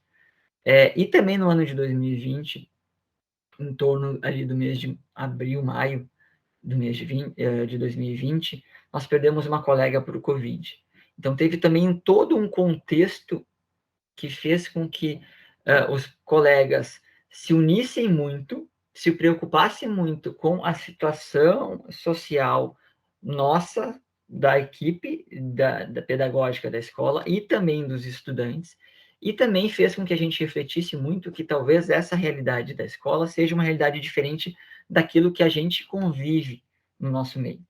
No ano de 2021, nós iniciamos os primeiros semestres com apenas 12 estudantes alcançados, estabelecendo vínculos, né? Apesar de ter feito toda aquela questão da internet gratuita, patrocinada, somente 12 estudantes do Ensino Fundamental 2 entravam pelo Meet de diferentes turmas, nem sempre os 12 estudantes eram assíduos, então foi difícil de estabelecer também vínculos com esses estudantes por serem turmas completamente diferentes.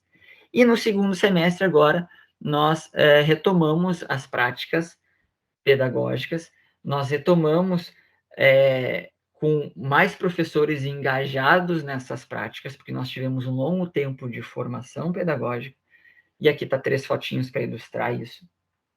E existe também um impeditivo novo agora no segundo semestre, né? Porque lá na escola, devido ao tamanho das salas de aula, cada turma foi dividida em 3 grupos. Então, rapidamente, aqui nessas 3 imagens, nós temos a imagem superior direita, um grupo, que é o grupo B, o grupo B de todas as turmas do Ensino Fundamental 2 estão trabalhando com robótica. Embaixo, à esquerda, todas as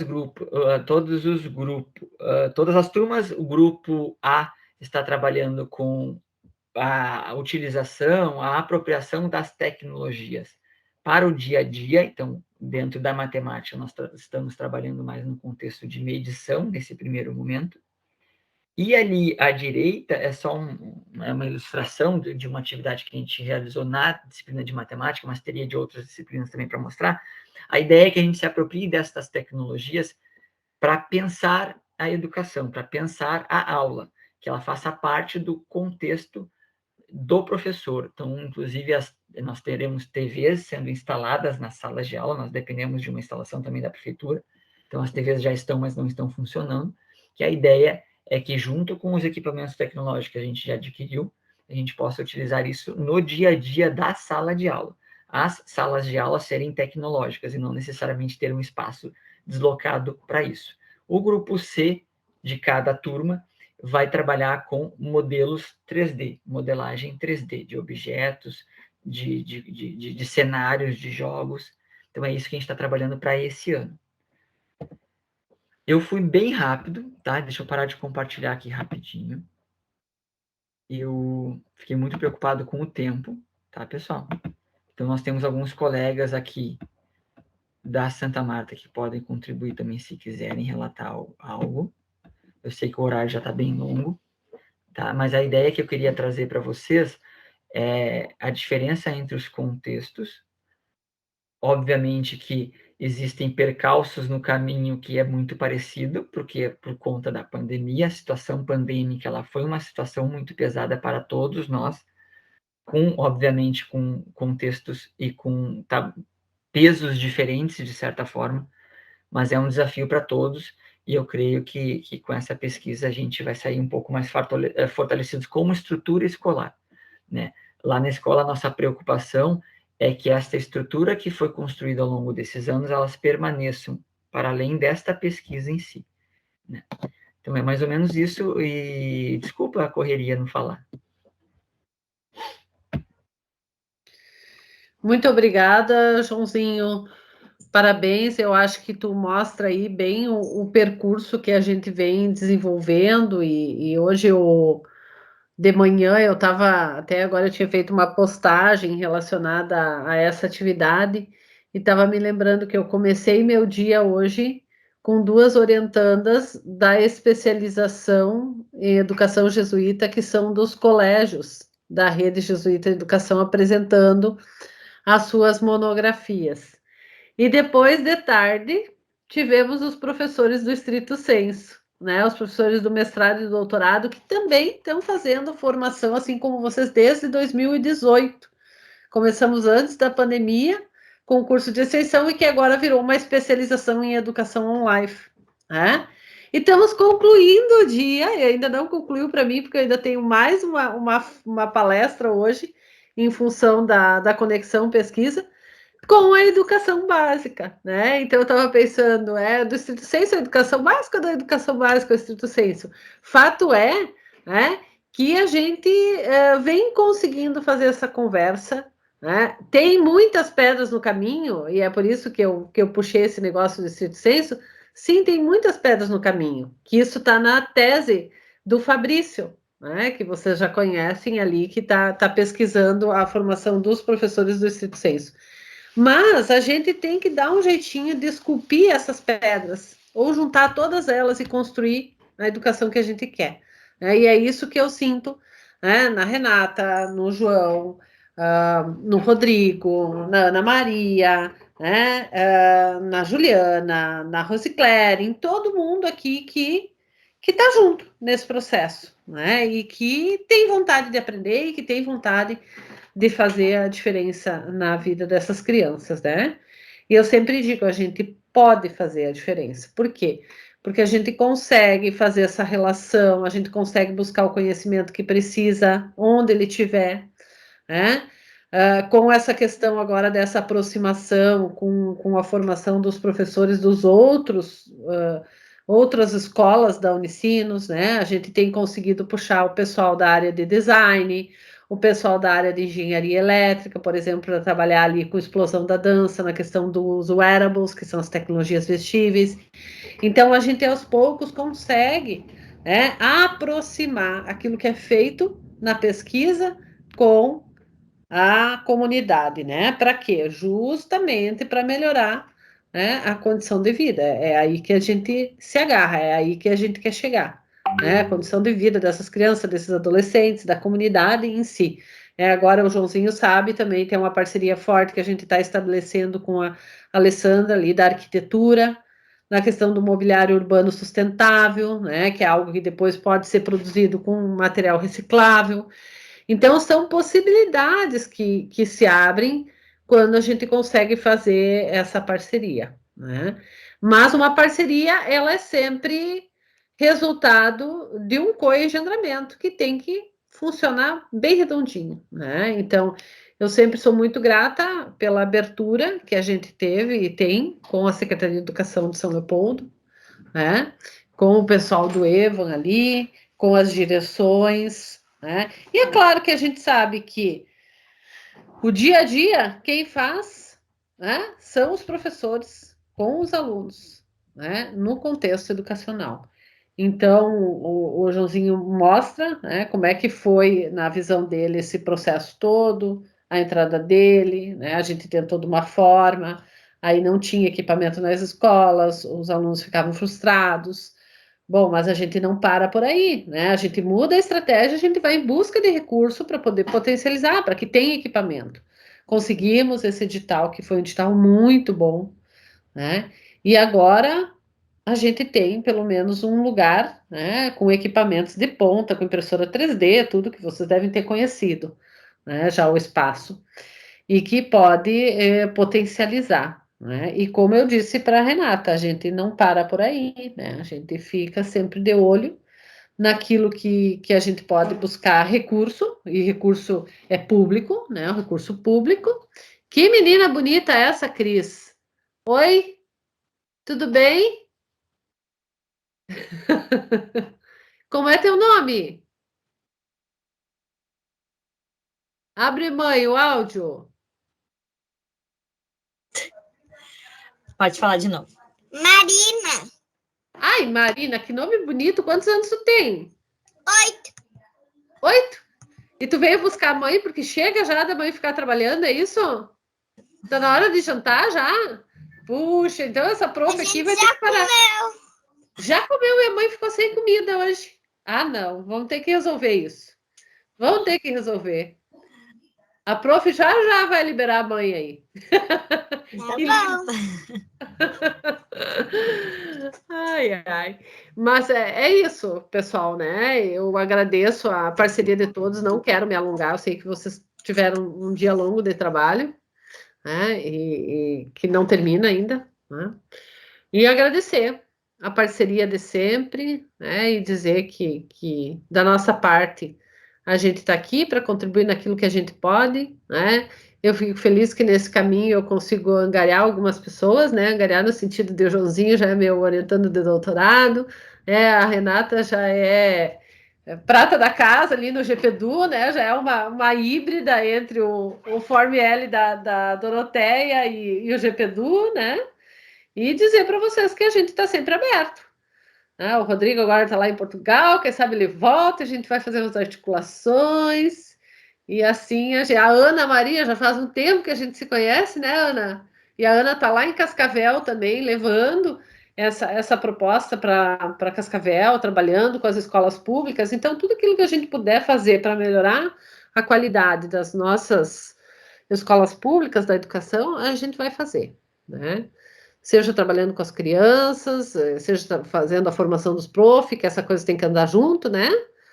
Porque a gurizada, vocês percebem, elas vão muito rápido, né?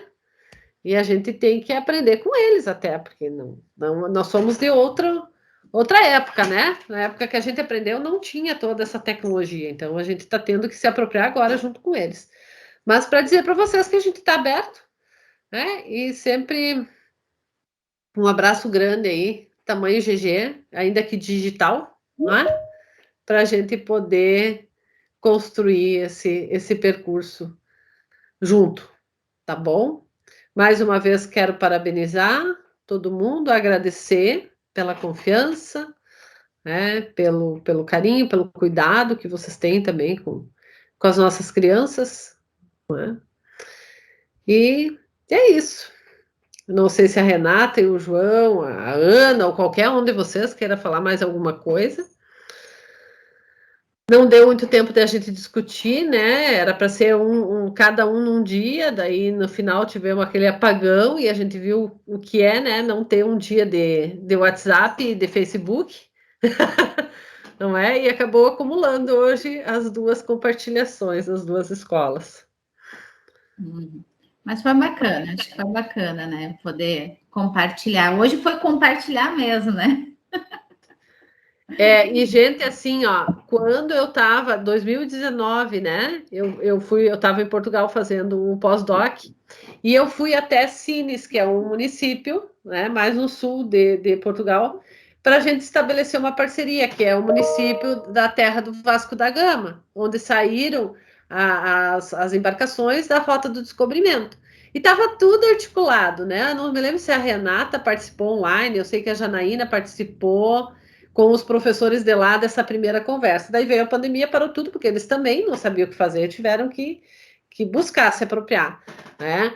Mas a porta está aberta, e agora eles estão começando a se organizar, né? E a gente já conversou de retomar, Tem também ali a Bárbara, né, João, que tu tá com uma conversa boa com ela, que ela é dos Trás-os-Montes, né? Que eu fui da banca da Bárbara, então para a gente fazer uma articulação, porque eu acho que é isso, né? A gente tentar também, assim como o Rodrigo fez, né? Vamos, não podemos ir até o Rio de Janeiro, não tem problema, vamos por onde a gente pode, pelo digital, né? Trazer essa possibilidade desses alunos desenvolverem esse conhecimento. Não podemos levar todos a Portugal? Não tem problema, nós vamos trazer as crianças também de Portugal para trabalhar junto, para compreender como é que se vive lá, como é que se vive aqui, quais são as diferenças, né? Também de Maputo, né? Esse ano a gente vai ter o WC, se organize, vai ter gente nova, vai ter coisa diferente. E a gente vai fazendo as redes, né? A gente viu que esse mundo é pequenininho e não tem fronteiras. Com o digital, a gente não tem fronteiras. Então, a gente pode ampliar muito os nossos horizontes e principalmente os horizontes dessas crianças, desses adolescentes. Então, eu acho que esse é algo que a gente pode potencializar. Para além de Portugal e dos outros países falantes de língua portuguesa, né, a gente tem as conexões dentro do próprio país, aí com a Ana Maria, dá para fazer com Cascavel, né? Dá para fazer também com Sergipe, Minas, que a gente já teve uma articulação lá. Então, tudo isso depende, né, do nosso limite, né? É nós que colocamos o limite nesse negócio aí. Mas eu vou parar de falar, porque senão a Ana Maria dá risada, né? Porque eu vou embora, né, Ana? E a Renata também. Eu vou dar umas piscadinhas aqui para ver se faz um código. Eu acho que tá bom. Só para deixar assim, tem pessoal lá da escola que está fazendo um intercâmbio com o pessoal do Canadá, né, Cida? A Silvana, né? Elas estão fazendo com uma brasileira que mora lá, e aí elas fizeram entrevista, que é o 8º ano, né? O 8º ano que está fazendo esse projeto, né? Não é a neta? Não é a neta de uma professora de vocês? Que eu lembro que teve uma que entrou em contato comigo dizendo que a neta dela morava lá. Não, não é, não. Adriana, me ajuda a falar aí quem é a Adriana. Oi. Oi? Não, é uma amiga minha, que ela mora no Canadá, ela está fazendo doutorado em violino. E ela já está 5 anos que ela está vivendo lá. E ela foi super gentil com a gente, né? Então, ela também está nos atendendo na EJA, né? Os alunos da EJA também estão conversando com ela, né? E ela está falando as particularidades lá do Canadá, enfim. E daí ela está trazendo, assim, falando como é a vida lá, como ela chegou até lá também, né? Não só ela, tem uma amiga da Simone também, que ela está na Inglaterra. Ela, no momento, trabalha para a Rainha, né? Ela era professora aqui na rede estadual, em Canoas, e daí ela pegou... Em 2008 ela foi para lá e hoje ela trabalha, né, lá, dando um auxílio para a Rainha Elizabeth. Que chique. Então a gente está fazendo... Então a gente está fazendo essa parte, né? Então o pessoal fora conversando com a gente aqui. É isso aí, é por aí que a gente tem que ir mesmo. A Bruna também está aqui, eu vi a carinha dela ali. A Bruna é do município Bom Princípio. Ela foi uma das que começou, ela está lá na origem do projeto da cidade como espaço de aprendizagem, porque na verdade esse projeto ele surge em função de uma pesquisa que eu comecei a fazer com a pedagogia, né, que se chamava Games e Gamificação na Educação, onde eu instigava as gurias a irem para a escola e ver de que forma os jogos e a gamificação estavam presentes na escola, se não estavam, porque não estavam. Aí a Bruna foi uma das que começou isso lá em Bom Princípio, na mesma época que a Ana Halter e a Gisele começaram aqui em São Leopoldo. Então, são as duas que estão na origem. Daí depois já veio a Renata e a Ana, e já veio todo o povo, e eu fico bem feliz. Então tá, gente. Ana, não sei se mais alguém quer falar alguma coisa. Eliane, boa noite. Se me permite, eu sou professora da Santa Marta, sou colega do João. João? O João já me salvou muito de muitas... Mas assim, o que eu gostaria de deixar como sugestão, de repente poderíamos fazer algumas formações com professores também, porque eu, por exemplo, tenho uma certa resistência, sabe, com a tecnologia, o medo de errar, talvez,